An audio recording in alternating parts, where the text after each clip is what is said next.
Здравейте! Аз съм Павел Левтеров и съм автомобилен състезател. Участвал съм в най-различни шампионати на борда на супер бързи автомобили. Печелил съм много купи и награди.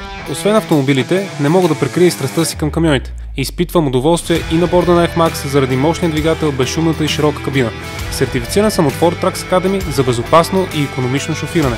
Тук съм, за да ви покажа как лесно да използвате различни функционалности на вашия Ford Trucks, за да се чувствате напълно комфортно и пътуването ви да бъде безаварийно и приятно.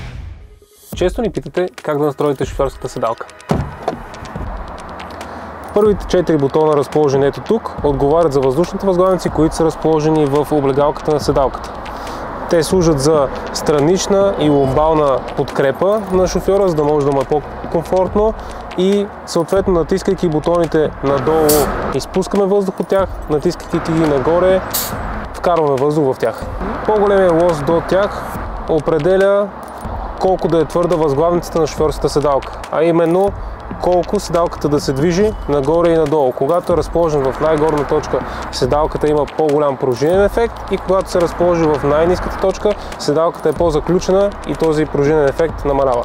Този лост отговаря за статичната височина на седалката. Натискайки го надолу, съответно седалката става по-ниска, натискайки го нагоре, седалката става по-висока. Този бутон е за принудително сваляне на седалката, т.е. ако искате да свалите седалката и тя да остане в ниско положение, когато го натиснете надолу, въздуха от възглавницата излиза, съответно седалката остава в възможно най-ниското положение. Лоста, който се намира в ниската част на седалката, служи за нейното предвижване напред и назад. Когато го повдигнете, съответно освобождавате релсовия механизъм и може да предвижите седалката в която посока поискате. Лоста, който се намира в предната част на седалката, служи за промяна на ъгъла на цялата седалка, т.е. и на облегалката, и на долната част на седалката. И работи ето така. Повдигайки лоста, може да предвижите седалката напред и назад и да промените нейния ъгъл. Ако искате да промените позицията на долната част на седалката, трябва да повдигнете лоста, който е непосредствено отпред, и съответно може да я преплъзнете в позицията, в която ви е удобно. Ако искате да регулирате отоплението на вашата седалка, може да го направите чрез бутона ето тук.